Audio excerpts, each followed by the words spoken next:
নমস্কার বন্ধুরা, নবদিগন্ত চ্যানেলের পক্ষ থেকে আপনাদের সকলকে জানাই স্বাগতম। তো বন্ধুরা, আজকে সকালের গুড মর্নিং জানিয়ে এবং আজকের মহরমের মুসলিম ভাইদের জন্য আন্তরিক অভিনন্দন এবং শুভেচ্ছা জানিয়ে আজকের এই ভিডিওটি আমি শুরু করছি। তো আজকে যে আপডেটটি দিতে চলেছি আপনাদের সেটি হচ্ছে 42,949 প্যানেল প্রকাশের অর্ডার দিয়েছেন গতকালকে কলকাতা হাইকোর্টের বিচারপতি অমৃতা সিনহা ম্যাম। আপনারা অনেকেই জেনে গিয়েছেন বিষয়টা। তো এ প্রসঙ্গে প্রাথমিক শিক্ষা পর্ষদ কী উদ্যোগ নিতে চলেছেন, আদৌ তারা 42,949 প্যানেল পাবলিশড করবে কিনা, তারা সত্যিই সংবিধানের যে 5/8 রুলস, যে রুলস মোতাবেক 5% ওয়েটিং প্যানেল দিতে হয়, সেই প্যানেল তারা দিয়েছিল কিনা বা প্যানেল প্রস্তুত করেছিল কিনা, এই বিষয়ে প্রাথমিক শিক্ষা পর্ষদ কি পদক্ষেপ নিতে চলেছেন আপনাদের সাথে বিস্তারিত এই ভিডিওতে জানাতে চলেছি। আপনারা সম্পূর্ণ ভিডিওটি দেখুন, তাহলে কিন্তু আপনাদের কাছে পুরো বিষয়টি ক্লিয়ার হয়ে যাবে এবং নতুন নতুন অনেক তথ্য পেয়ে যাবেন। তবে তার আগে বলে রাখি, যারা প্রথমবার চ্যানেলটি দেখছেন আপনারা অবশ্যই চ্যানেলটিকে সাবস্ক্রাইব করে নেবেন এই ধরনের আপডেট সবার আগে সর্বপ্রথমে পাওয়ার জন্য। তো চলুন তাহলে আমরা দেখে নিই এবারে যে কী আপডেট উঠে আসছে পর্ষদের তরফ থেকে। তো বন্ধুরা, আপনারা স্ক্রিনে দেখতে পাচ্ছেন যে গতকালকে 59 নম্বরের যে আইটেমটা ছিল, যে মামলাটা মূলত Somnath Sen and others versus state of West Bengal and others, যে মামলার অ্যাডভোকেট অন রেকর্ড রয়েছেন প্রীতম মজুমদার, যিনি দিব্যেন্দু চ্যাটার্জির জুনিয়র হিসেবে কাজ করেন। তো প্রীতমবাবু মামলাটি লড়ছিলেন। তো এই মামলায় সোমনাথ সেন অ্যান্ড আদার্সের যে মামলা, সেখানে কিন্তু 42,949 যে 5%-এর মামলা, সেই মামলাকে কেন্দ্র করেই কিন্তু এই মামলা, যে 5% ওয়েটিং প্যানেল লিস্ট দেয়নি এবং 5% নিয়ে আপনারা জানেন অনেকগুলো ফাইল হয়েছে ইতিমধ্যে কলকাতা হাইকোর্টে।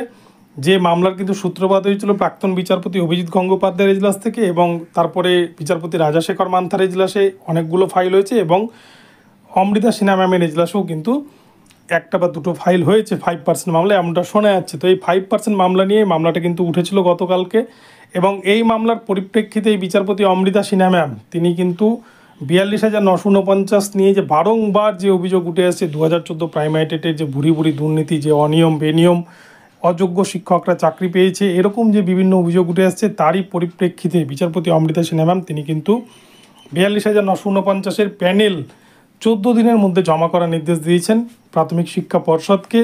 যদিও এর আগে আমরা দেখেছি বারংবার এই ধরনের নির্দেশ দিয়েছিলেন বিচারপতি অমৃতা সিনহা ম্যাম, কিন্তু যেহেতু তিনি সিঙ্গেল বেঞ্চের বিচারপতি, তাই কিন্তু উচ্চ আদালতে গিয়ে বা ডিভিশন বেঞ্চে গিয়ে সেই রায়কে খুব সহজেই পরিবর্তন করে নিয়ে আসতে পেরেছে প্রাথমিক শিক্ষা পর্ষদ, এবং সেই স্টে অর্ডার কিন্তু এখনও রমেশ মালিক মামলায় পুনর্বহাল রয়েছে, যে জন্য কিন্তু এখনও প্রাইমারি বোর্ড দিল খুলে ঘুরে বেড়াচ্ছে, এরকম একটা বিষয়।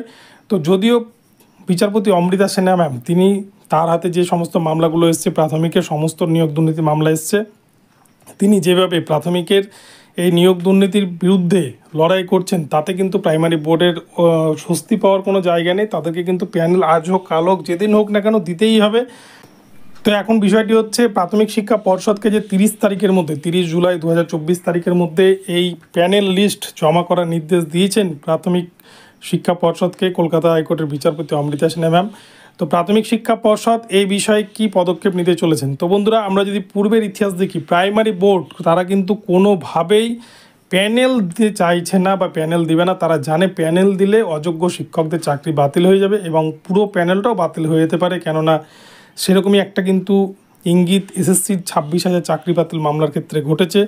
তো সেই জন্য প্রাইমারি বোর্ড তারা কিন্তু সমস্ত কিছুকে লুকিয়ে চুপিয়ে রাখতে চায় এবং এই নিয়ে কিন্তু তারা সুপ্রিম কোর্ট পর্যন্ত যেতে রাজি আছে।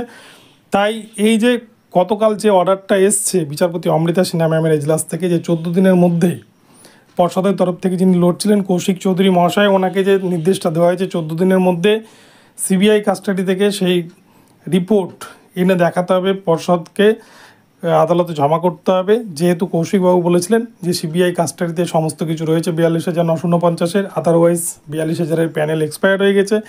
তো যদি পর্ষদের তরফ থেকে বলা হয়েছে যদি কোর্ট চায় তাহলে তারা কিন্তু সেটা সিবিআইয়ের কাছ থেকে এনে দিতে পারবে, সেই জন্য বিচারপতি অমৃতা সিনহা ম্যাম তিনি কিন্তু নির্দেশ দিয়েছেন 14 দিনের মধ্যে সেই রিপোর্ট জমা করতে হবে। তো এই প্রসঙ্গে আমার যেটা মনে হয়, গতকালকের যে অর্ডার, এই অর্ডারকে চ্যালেঞ্জ করে খুব শীঘ্রই প্রাথমিক শিক্ষা পর্ষদ তারা কিন্তু ডিভিশন বেঞ্চে মামলা করবে এবং এই প্যানেল প্রকাশটাকে তারা যাতে আটকাতে পারে সেই ব্যবস্থাই করবে।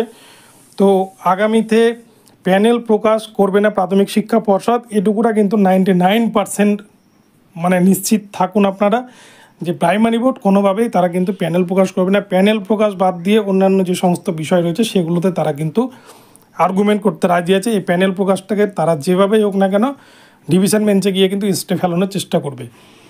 তো কি হয় আগামী 30 তারিখ সেটাই দেখার। তো বন্ধুরা এখন এই পর্যন্ত রইল আপডেটটি। আপনাদের আপডেটটি ভালো লাগলে চ্যানেলটিকে সাবস্ক্রাইব করে দেবেন, আর এই ধরনের আপডেট প্রতিনিয়ত পেতে আমার চ্যানেলটিকে ফলো করতে থাকুন। ধন্যবাদ সকলকে। পরবর্তীতে আবার নতুন আপডেট নিয়ে আসবো। দেখা হচ্ছে পরবর্তী ভিডিওতে।